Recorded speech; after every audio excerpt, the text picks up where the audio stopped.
Thank you, Mr. Chairman. First of all, thank you to all of you for your service to our country. With regard to the issue surrounding signal, I'm going to address it, but I'm going to address it in the closed session so that we can get more in depth into that issue. In the meantime, I want to direct my first question to Director Ratcliffe.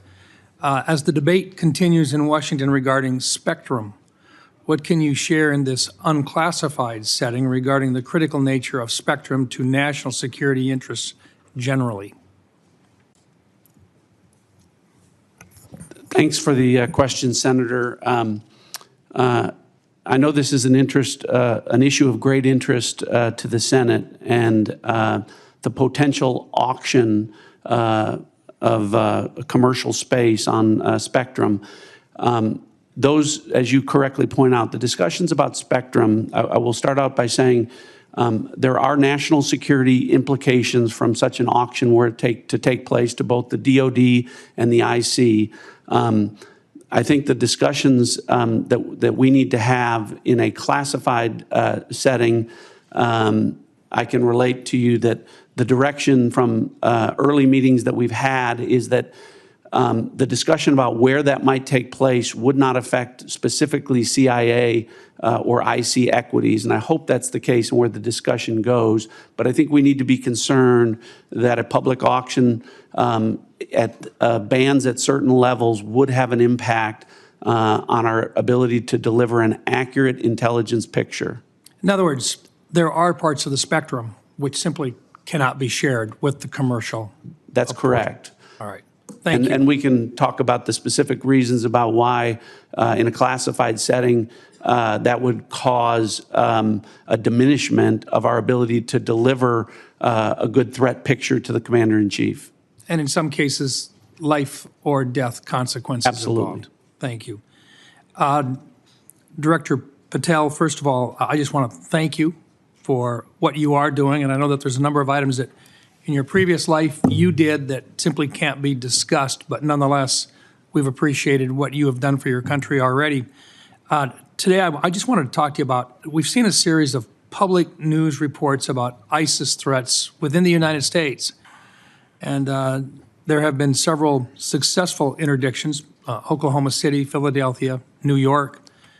Although the question remains as to the total number of ISIS operatives who were able to breach porous borders in the months and years before policy changes in this January of 2025, to what extent is the FBI tracking operatives who remain in the United States today, and what is the FBI doing to track them down?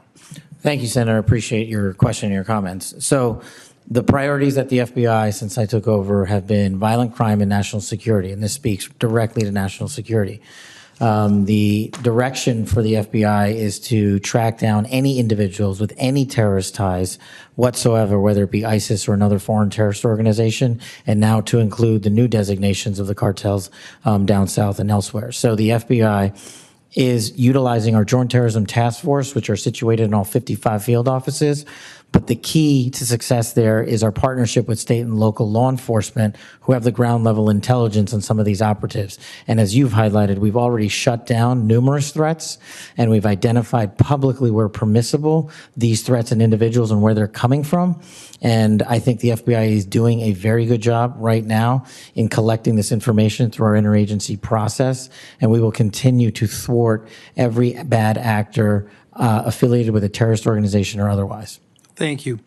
And Director Haugh, first of all, look, you've talked a little bit already about Salt Typhoon, but what I want to really get into is the things that are moving right now that you haven't had a chance to address, and in particular, Cybercom 2.0 and the need to accelerate that particular plan moving forward. Can you talk just briefly, I've got 40 seconds left, talk to us a little bit about how critical 2.0 is in terms of countering the cyber activity that's going on through nefarious actors. Senator, what we were asked to do by Congress was to look at what's the force generation model for the Department of Defense to be able to generate cyber forces. Based off of that request, I produced a recommendation for the Secretary that outlined 3 critical things, which is really how we manage the talent, how we develop the talent in the department, and also how we equip that talent underpinned by compute and AI. We've brought that plan initially back to Secretary Hegseth. He told us to go faster. We've delivered him that plan. And now, based off of his guidance, we will now begin to move forward with the rest of the department. Thank you. Thank you, Mr. Chairman.